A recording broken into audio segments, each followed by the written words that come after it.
Suara saya sudah terdengar, teman-teman? Sudah, Ibu. Ada Bu. Saya mulai ya. Hari ini, jadi kita akan masuk ke materi berikutnya, yakni di mana mengenai evaluasi.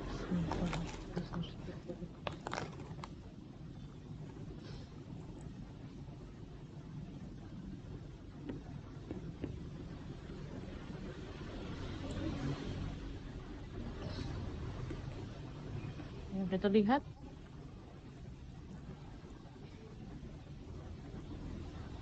Enggak Bu. Oke, thank you. Oke, jadi hari ini kita akan masuk ke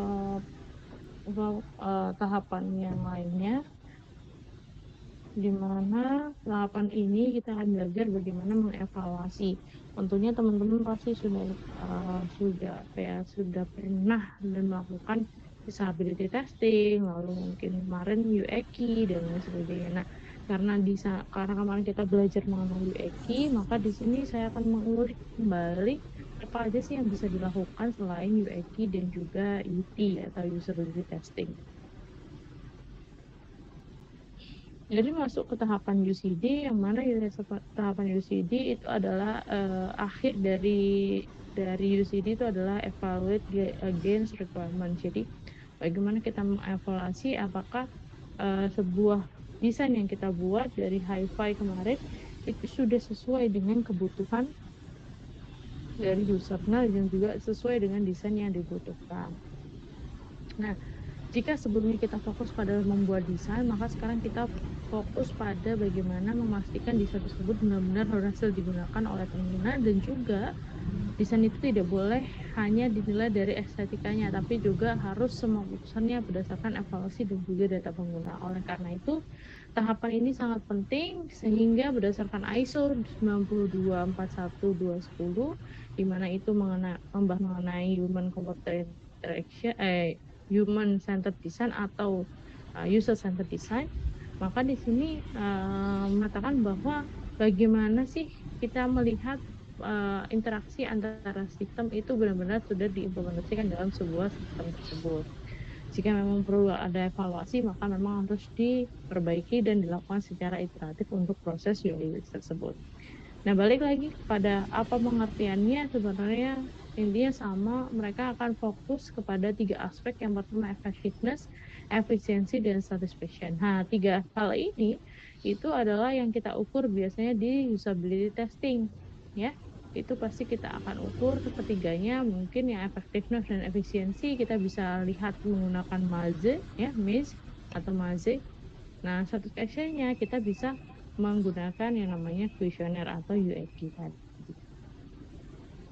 Selanjutnya adalah kita masuk, kenapa sih evaluasi itu penting. Sebenarnya produk digital itu gagal bukan karena fiturnya yang kurang, tapi lebih kepada pengguna kesulitan menggunakan sistem tersebut.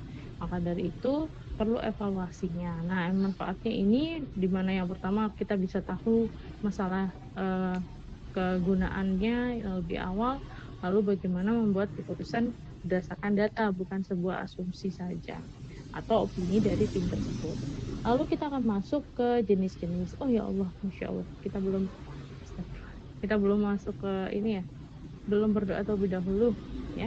Saya izin membuka untuk berdoa terlebih dahulu, berdoa di sini.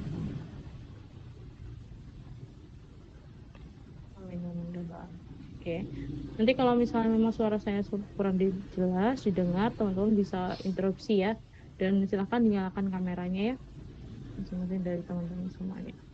Oke, nah jenis-jenis evaluasi. Oh, sorry.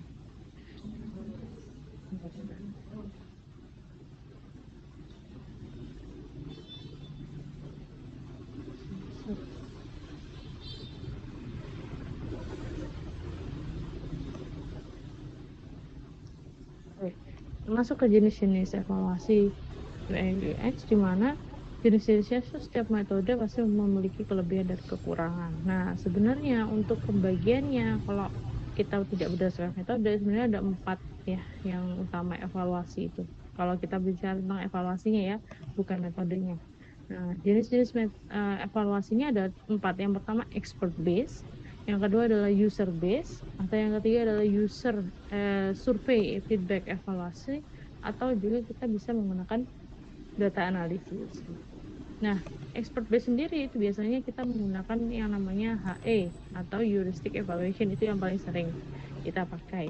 Atau juga kita bisa pakai cognitive walkthrough gitu ya. Cognitive walkthrough itu nanti intinya adalah bagaimana orang itu bisa dikomentari oleh expert gitu ya. Expert dimana nanti saya akan jelaskan apa itu cognitive. Nah, kalau user based value evaluation itu adalah kita melihat secara nyata orang-orang menggunakan. Nah, ini teman-teman yang akan lakukan di prototyping ya teman-teman. Mereka mencoba melalui Maze, terus mereka akan menyimpulkannya. Nah, ini sebenarnya akan teman-teman lakukan gitu ya, dengan nanti dikumpulkannya minggu depan hasil dari evaluasi ini. Selain itu, teman-teman juga akan mencoba gitu ya, karena survei dan feedback evaluation ini biasanya didapatkan ketika kita sudah mengimplementasikan produknya di dunia nyata atau tidak bentuknya prototyping, sehingga tidak bisa kita terapkan untuk prototypingnya teman-teman, tapi teman-teman nanti akan mencoba membagikan kuesioner itu dan juga mendapatkan feedback dari kuesioner tersebut. Nanti kuesionernya sudah disediakan oleh kami dari tim dosen UI UX. Lalu di sini ada juga data or analytic evaluation, di mana metode ini biasanya digunakan pada produk yang sudah live dan juga memiliki banyak pengguna gitu ya. Evaluasi dilakukan menggunakan data tracking, juga bisa heat map atau analytics. Nah, contohnya adalah seperti ini. Jadi kalau HE itu fokusnya pada usability testing, tapi pada heuristik atau pada evaluator atau ahlinya, expertnya. Lalu kalau kognitif itu lebih fokus kepada seorang ahli atau evaluator itu mengevaluasi langkah dan flow pengguna saat menyelesaikan sebuah task gitu ya. Jadi bagaimana navigasinya dan sebagainya itu dilihat dari cognitive workflow gitu. Nah, selanjutnya adalah usability testing. Itu yang teman-teman bisa lakukan dengan menggunakan Maze gitu ya. Lalu yang selanjutnya adalah think aloud protokol, di mana memahami proses berpikir pengguna saat menggunakan sistem. Survei atau questionnaire itu bisa mulai pertanyaan, atau A/B testing itu membandingkan dua versi desain untuk melihat performa terbaik. Jadi kalau misalnya teman-teman punya prototyping yang lain, teman-teman bisa nih pakai A/B testing. Tapi kalau teman-teman hanya punya satu pilihan prototyping, maka nggak bisa dilakukan. Jadi biasanya lebih kepada kita mengcompare website Universitas A dengan website Universitas B, lalu itu digunakan membandingkan dua versi desain tersebut gitu. Yang memilih metode evaluasi yang tepat itu adalah, yang pertama adalah data yang biasa dibandingkan adalah ya mana yang mau kita ukur. Yang pertama jumlah kliknya kah, atau waktu kah, atau rasio konversi ke dalam sebuah tujuannya kah, atau tingkat keberhasilan tasnya, atau bagaimana pengguna akan terus menggunakan aplikasi kita. Nah, itu yang biasanya kita bandingkan supaya memperbarui atau mengembangkan produk yang kita miliki. Nah, ini saya jelaskan, nanti teman-teman bisa baca di PPT, nanti saya akan share di ilmu mengenai sebenarnya metode-metode evaluasi yang ada di tahapan ini.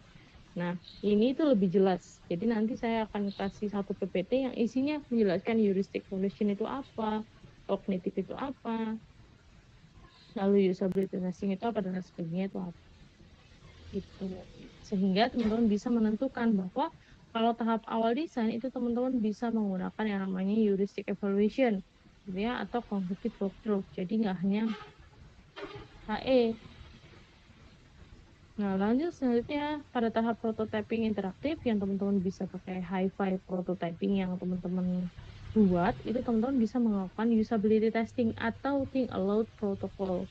Nah, itu teman-teman bisa menggunakan kedua metode tersebut. Ini yang paling cocok yang sering saya temukan di paper-paper ya. Nah, setelah testing selesai, teman-teman bisa mengukur persepsi pengguna, biasanya menggunakan sebuah kuesioner, atau juga teman-teman bisa lanjut ke jika final produk tersebut teman-teman bisa menggunakan data analitik tadi. Tuh. Nah, evaluasi itu memang harus dilakukan secara berulang, jadi tidak boleh satu kali saja have prototype terus teman-teman buat aplikasinya terus tidak di-testing lagi, tapi teman-teman harus tetap membuat aplikasinya lalu di-testingkan kembali ke dunia nyata. Itu yang paling urgent gitu. So, sampai di sini ada yang mau ditanyakan, teman-teman? Ya udah paham ya mengenai UT itu apa gitu ya. Nah, sebenarnya saya share screen. PPT yang satunya aja ya.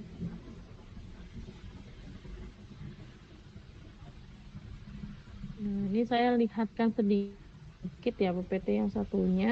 Nanti teman-teman bisa membacanya sendiri karena memang ini perlu teman-teman pelajari mandiri. Karena kalau misalnya saya yang ajarkan kayak isinya bercerita aja gitu ya. Sebentar.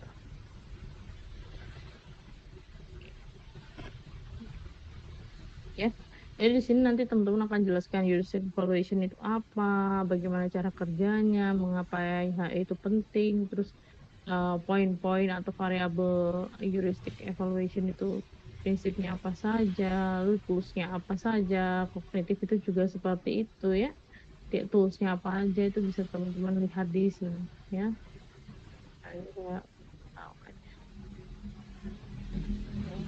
Oke, sudah saya jelaskan semuanya ya. Mungkin ada beberapa yang kelewat, nanti misal mungkin teman-teman ada mau ditanyakan boleh. Silakan ada yang mau ditanyakan sebelum kita masuk ke pembagian tugas.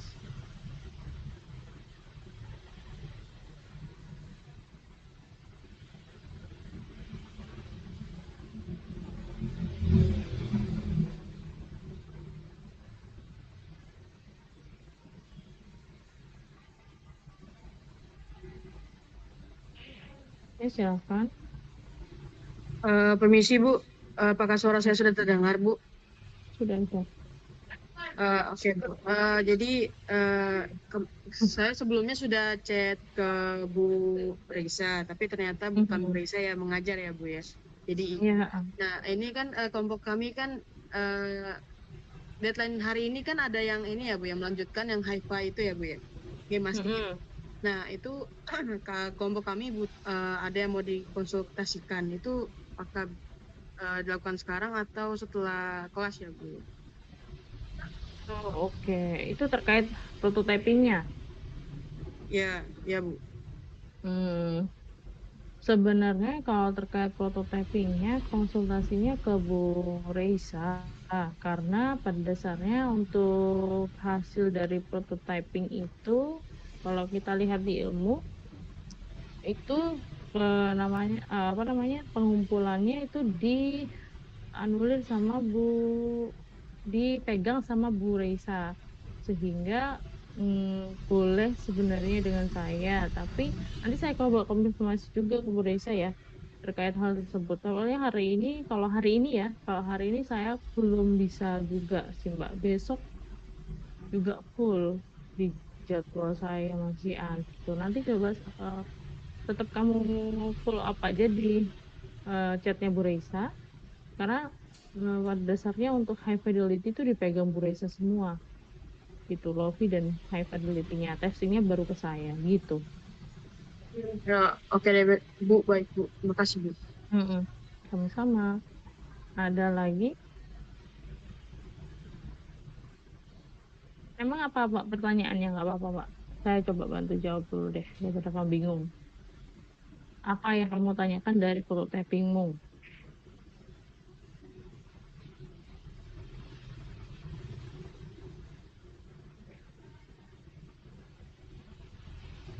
Mbak Adel? Halo? Sebentar ya Bu. Boleh.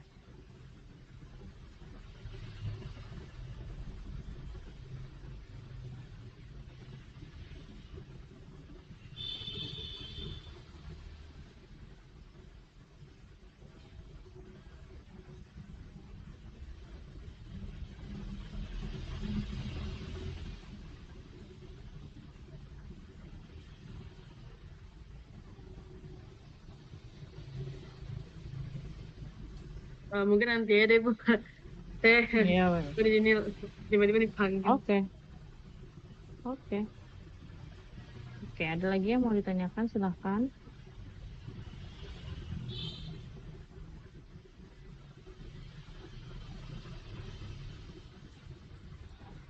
Tanya terkait proyeknya juga. Saya bantu untuk menjawab terlebih dahulu.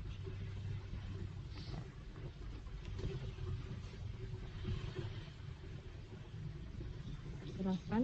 Oke.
Iya. Apa deh kan? Oke,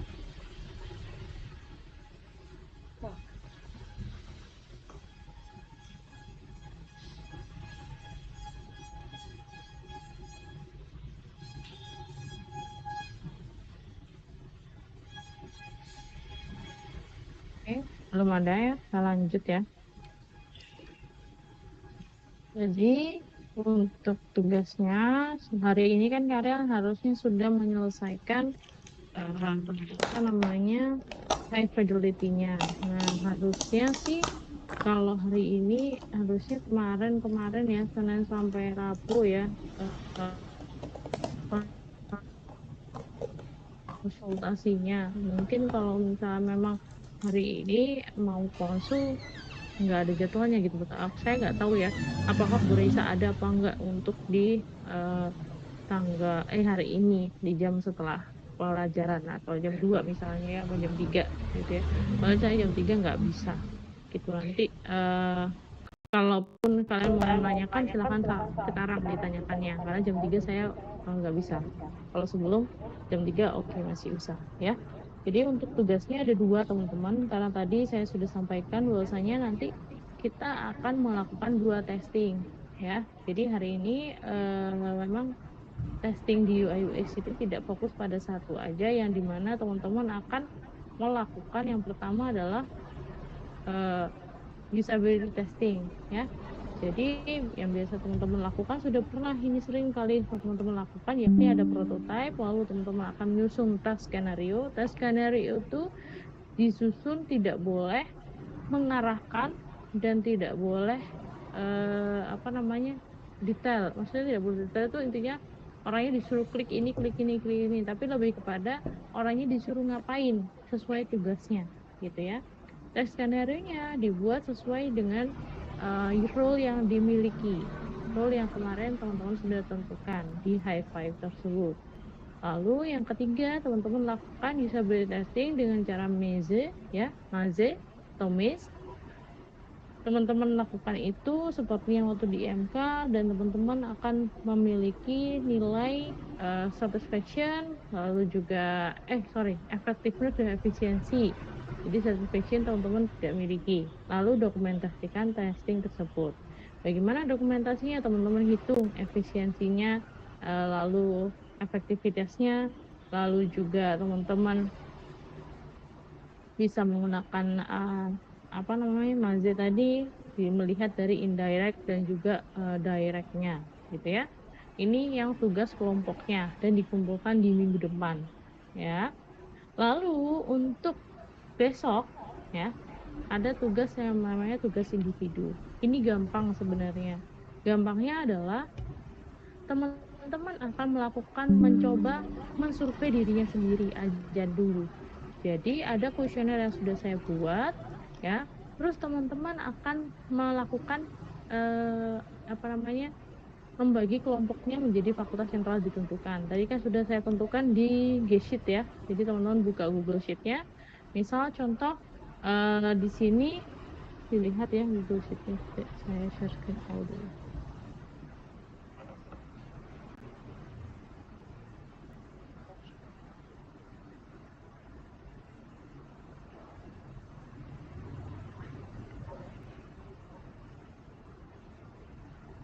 Nah, di sini sudah terlihat ya. Ada di sheet kelompok UX itu ada namanya, ada nama anggota ya. Nah, nama anggota ini misalnya Mbak Jamila dan Mbak Betari itu mengevaluasi fakultas kedokteran gitu.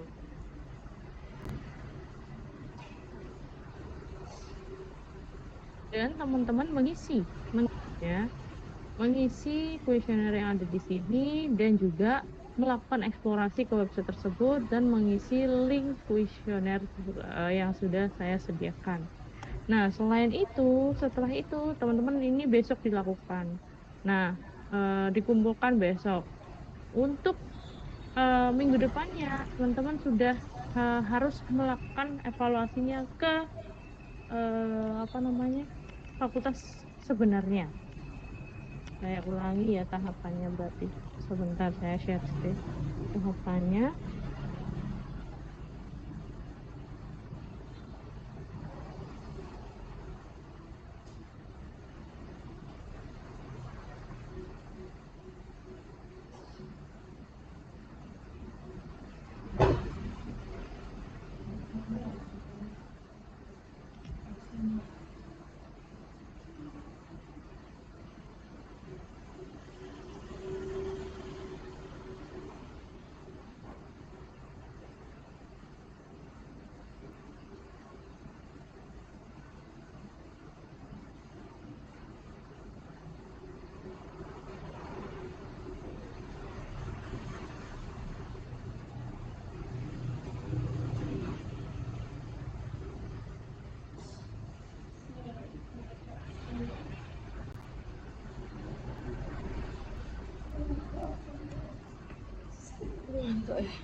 bentar ya, saya share screen.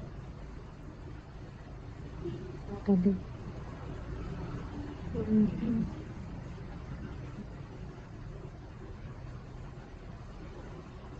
Ya, laptopnya agak lemah.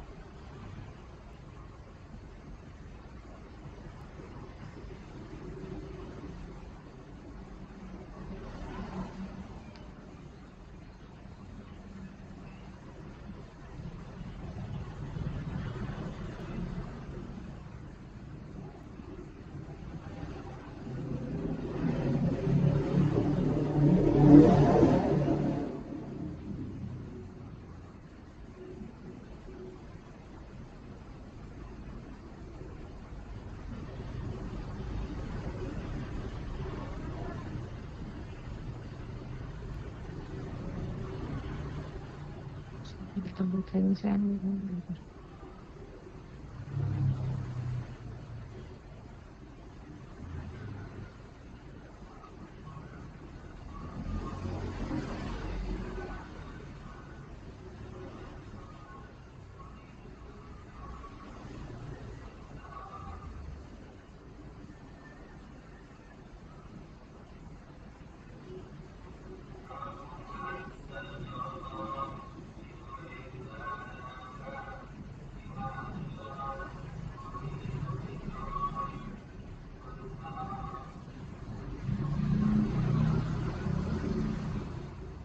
Ya, saya share screen dulu.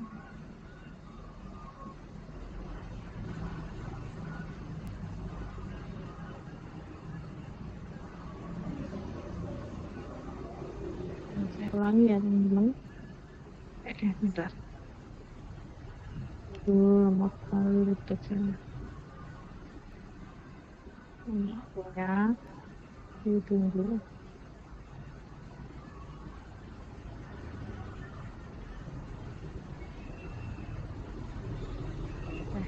Nah, jadi saya ulangi, tugas pertama teman-teman adalah melakukan finalisasi HIV prototype yang dimana hari ini harus selesai. Lalu teman-teman mulai menyusun task skenario-nya dan melakukan usability testing dengan menggunakan MES gitu ya. Untuk responden, jumlah respondennya disesuaikan aja sebenarnya, nggak harus teman-teman jumlahnya sesuai dengan 1 atau 2 gitu ya. Biasanya minimum 5 teman-teman ya. 5 itu dari mana? Namanya dari ada penelitian Jacob Nielsen kalau tidak salah, itu memang standarisasi responden itu 5 setiap user personanya atau setiap role-nya. Jadi teman-teman kalau bisa 5. Misalnya ada terkait aplikasi yang dibuat oleh misalnya aplikasinya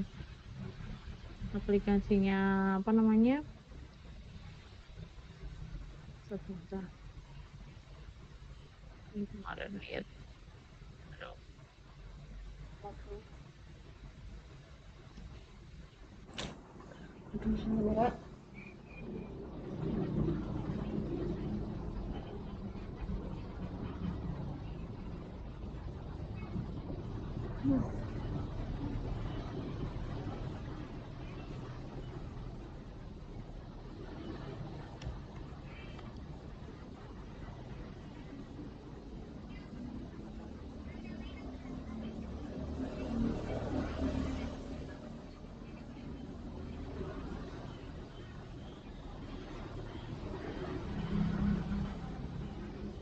saya buka daftar teman-teman gimnastik putri.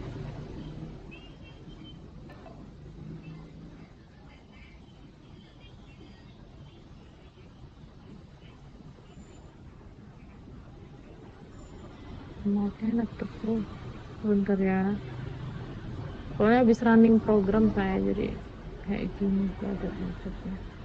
Oke. Nah, contohnya misalnya ada yang dari kelompok 14 gitu ya. Mereka membuat UI UX platform olahraga adaptif perempuan atau Flower gitu ya. Nah, di Flower itu melakukan buat tahapannya, ada macam-macam, ada user flow-nya gitu ya. Kemarin sudah dibuat, terus nanti akhirnya muncul sebuah prototyping-nya. Nah, dari prototyping itu teman-teman akan melakukan mazinya. Berarti untuk user respondennya adalah, misal ini kita lihat dari sini, seingat saya adalah ada user personanya ada yang orang itu ya mahasiswa gitu ya, mahasiswa yang dia suka workout gitu ya. Lalu di sini ada namanya dia adalah sebagai mahasiswa atau sebagai orang yang membutuhkan workout gitu ya. Nah, itu berarti mereka membuat role-nya adalah 5 orang yang membutuhkan workout. Jadi mazinya seperti itu, jangan 1 orang saja. Gitu untuk usability testing. Saya tambahkan ya minimal 5 orang setiap role. Biar jelas ya, nanti biar teman-teman nggak bingung. Minimal 5 orang setiap bersamaan. Nah, gitu ya.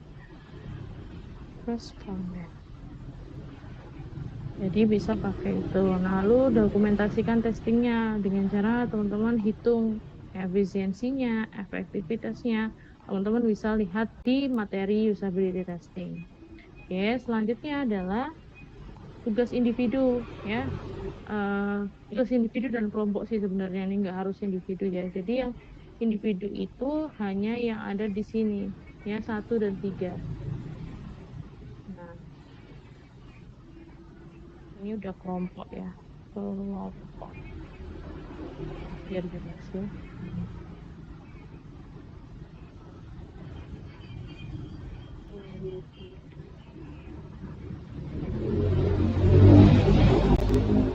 Next ya. Nah, selanjutnya ada dua. Yakni ada tugas individu dan kelompok. Yang individu teman-teman selesaikan maksimal besok ya, di mana pembagian kelompok menjadi fakultas yang telah ditentukan. Lalu yang kedua, lakukan eksplorasi ke website fakultas tersebut, lalu isi kuesionernya di bawah ini sesuai fakultas yang telah ditentukan ya. Jadi link kuesioner di situ. Teman-teman boleh mengisi namanya, nama teman-teman, tapi fakultasnya teman-teman fakultas sesuai fakultas yang telah ditentukan. Lalu kelompoknya teman-teman pilih di sini. Kelompoknya di sini sudah sesuai dengan fakultas yang telah ditentukan. Cari responden yang sesuai fakultasnya. Nah, ini dikumpulkan di minggu depan. Itu bersamaan dengan testingnya teman-teman. Oke, ada yang mau ditanyakan? Silakan. Perhatikan tugasnya ya. Jika ada yang mau ditanyakan, silakan ditanyakan.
Oke, ada yang mau ditanyakan teman-teman, silakan.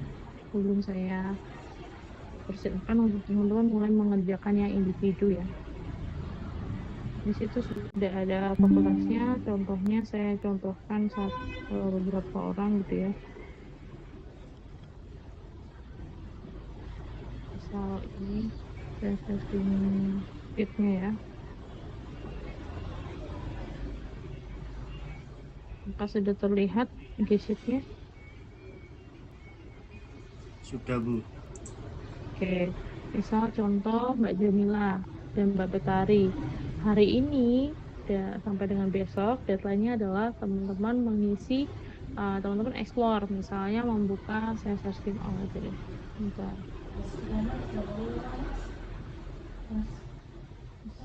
Misalnya contoh Mbak Betari, saya sebagai Mbak Betari, buka aja fakultas kedokteran UPN. Nah, kayak gini teman-teman kan punya website fakultasnya. Ini diklik. Nah, lalu lihat aja apa yang ada di sini, dibuka di ekspor aja. Oh, ada profil, ada akademik, ada pelatihan, ada ini gitu ya. Nah, setelah itu teman-teman akan mengisi link yang ada di sini, yang ada di yang ada di PPT ya, klik. Nah, lalu akan langsung ke sini. Nah, di sini teman-teman akan isi. Saya bersiap menjadi responden ini ya. Teman-teman isi next. Ya. Jangan dikuatkan. Adalah apa, diisi sesuai, tanggal lahirnya sesuai. Nah, fakultasnya ini disesuaikan dengan yang tadi dipilih. Tadi kan fakultas kedokteran ya, berarti fakultas kedokteran. Semesternya disesuaikan semesternya teman-teman. Sekarang semester 8, semester 8 apa 6? 6. Nah, lalu dari skala ini seberapa sering gitu ya. Nah, karena kalian adalah anak fakultas kedokteran, anggap aja teman-teman sering gitu boleh. Jadi ini hanya untuk melihat bahwasannya kuesionernya sudah layak atau tidak gitu. Dari skala 1 sampai 5 berapa angka yang mempresentasikan tingkat kesulitan Anda menggunakan tingkat fakultas. Nah, setelah kalian eksplor itu, kira-kira eksplorasinya itu gimana? Sulit atau enggak gitu. Teman-teman menemukan informasinya mudah enggak gitu. Nah, dari sini teman-teman bisa menemukannya. Oke, ini saya isi ya. Kalian teman-teman ini. Nah, di sini silahkan buka website fakultas tadi. Lalu Anda diminta untuk menyelesaikan tugas ini menggunakan sistem ini untuk mencari jadwal akademik, mencari informasi beasiswa, dan mencari kontak layanan. Jadi, setiap tugas itu secara alami tanpa bantuan, setelah setiap tugas akan menjawab dua pertanyaan singkat. Nah, misalnya atas pertama, teman-teman cari nih jadwal akademik. Saya sebagai ini, di sini akademik, kalender akademik. Oke, jadwal akademik oke. Tanggal awal perkuliahan kelihatan di mana? Oh, kelihatan di sini. Oke. Jadwal UTS UA sudah. Oke, berarti saya berhasil. Oke, sangat setuju. Informasi jadwal akademik mudah ditemukan dan cepat ya, saya setuju. Gimana kalau tidak menemukan, kalian bisa isi di sini tahapannya. Terus teman-teman mencari informasi beasiswa dan ini teman-teman catat ya. Ketika kalian mencari seperti yang tadi saya lakukan, dari akademik terus ke kalender akademik, ini berapa waktu yang dibutuhkan untuk mencari informasi tersebut? Itu teman-teman, saya nggak searching oleh.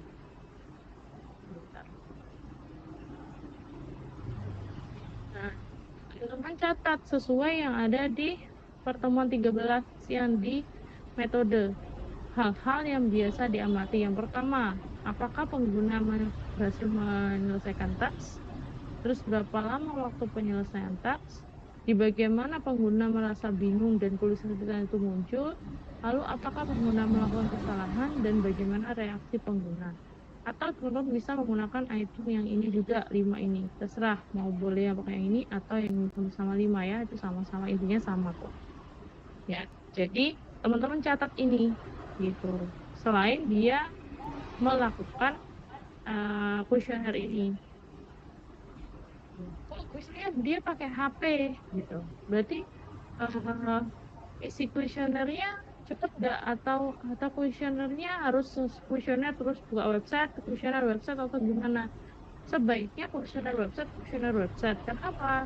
Setiap teks itu punya skenario-nya masing-masing, ya. Nah, jadi kalau misalnya teman-teman nanti dapat respondennya itu dia hanya satu kali, ya taksnya aja teman-teman catat. Kan teman-teman akan menjadi responden sekarang kan, makanya teman-teman catat taksnya dulu, itu boleh. Jadi biar nggak misalnya bingung orangnya, itu juga nggak apa-apa. Gitu teman-teman. Nah nanti setelah teman-teman mencoba, ini saya sebagai Mbak Betari tadi ya, saya sudah isi semuanya, misalnya contoh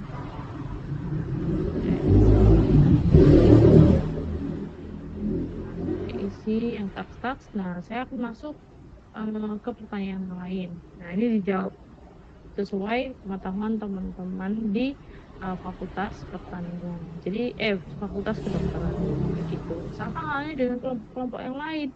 Kelompok yang lain FEBIS ya, buka FEBIS, FP Fakultas Pertanian, FT Fakultas Teknik, FISIP Fakultas Ilmu Sosial dan Ilmu Politik, lalu FIKA Fakultas Ilmu Komputer, FAD, FH dan FH itu ya. Sampai di sini ada yang mau ditanyakan?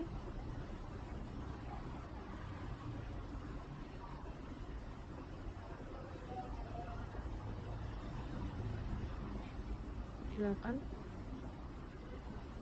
Nah, selanjutnya nanti teman-teman akan melakukan mencari responden sesuai fakultasnya tersebut. Misalnya kalau kalian mendapatkan fakultas pertanian, maka kalian harus mencari mahasiswa fakultas pertanian untuk sebagai respondennya. Lalu lakukan evaluasi kuesioner yang telah disediakan tadi, catat hal-hal yang biasa diamati sesuai dengan materi usability testing tadi. Gitu. Jadi teman-teman akan melakukan 2 testing, tidak hanya 1 terkait prototyping-nya. Karena kalau terkait prototyping-nya teman-teman sudah dapat di materi IMK. IMK kemarin juga ada yang optimize kan ya. Gitu. Itu sih yang bisa saya sampaikan. Ada yang mau ditanyakan, silahkan ditanyakan.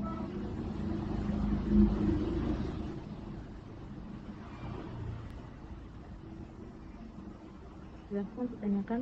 Izin bertanya Bu, terkait Boleh. tugas kelompok yang nomor 2 itu berarti kita mengevaluasinya setelah teman-teman dari fakultas yang dituju itu sudah mengisi semua gitu ya Bu? Jadi untuk tugas kelompok yang kedua cukup teman-teman itu istilahnya kan kalian sudah mencoba ke diri kalian sendiri ya, ke kelompok kalian. Hasilnya gimana dari 2 orang itu, misalnya tadi dari Mbak Betari sama itu dari Mbak Betari sama siapa tadi? Saya lupa. Mbak Betari sama Mbak Jamila menemukan nih di FK itu ternyata gimana tingkat kesulitannya gitu kan. Lalu kita sebar ke FK juga. Akhirnya nemu nih kan ya jawaban dari mereka. Nah setelah mereka menjawab, mereka kalian harusnya menganalisis. Tapi kalau misalnya memang nggak nutut, nanti nggak apa-apa. Intinya teman-teman tidak hanya mengumpulkan bukti fotonya aja. Jadi foto dan juga catatan dari penyelesaiannya tadi yang dikumpulkan ke ilmu gitu. Untuk analisis datanya nanti nggak perlu dilakukan, nggak apa-apa Mas. Soalnya takutnya nggak nutut aja sih. Foto yang dimaksud foto apa ya? Dokumentasi saat kalian mengirimkan linknya terus mereka mengerjakannya, karena kan kalian harus mencatat waktu penyelesaiannya kan. Oh iya Bu. Minimal berapa responden Bu? Minimal satu fakultas itu berapa ya? Berapa ya? Ada 8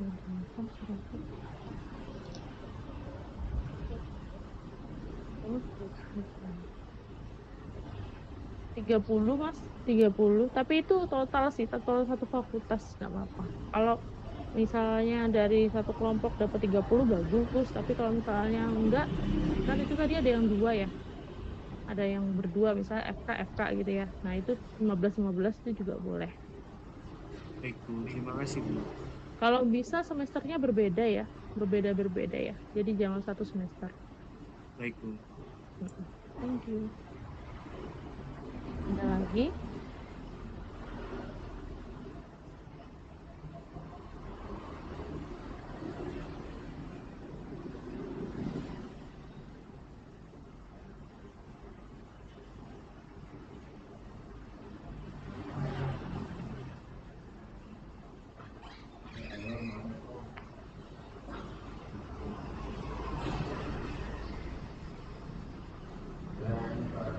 Ada lagi? Silakan.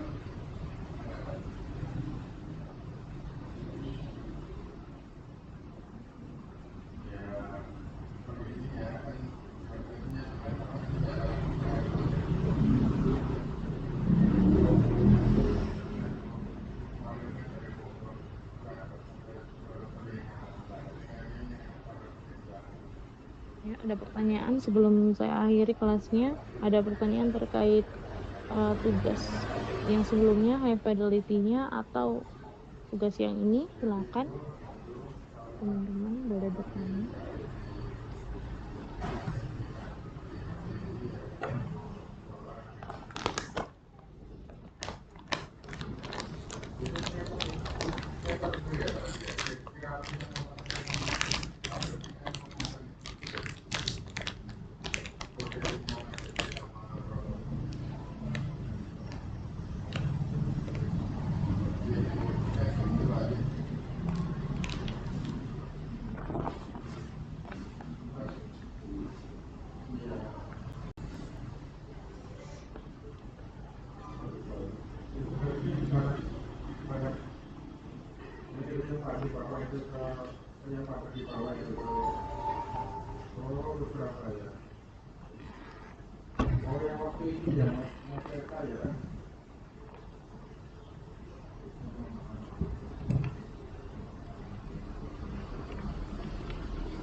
Sudah jelas semuanya?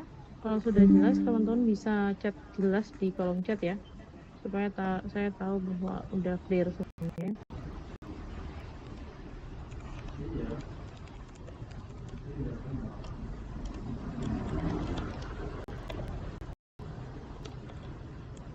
Oke, yang lain silahkan.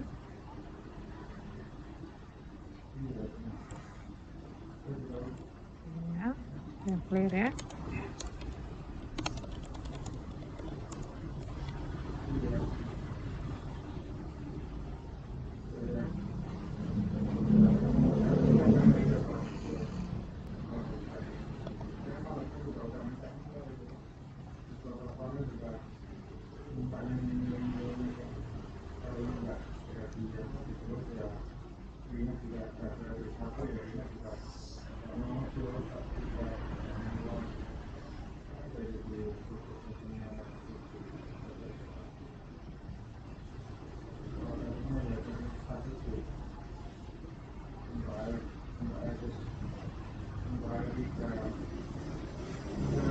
Sudah clear, saya absen dulu.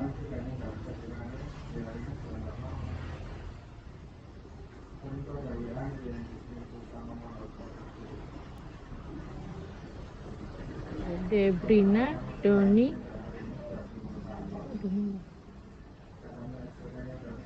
Debrina ada?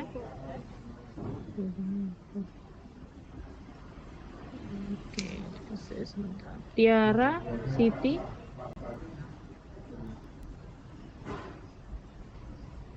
open mic aja ya Mbak. Tiara, Siti,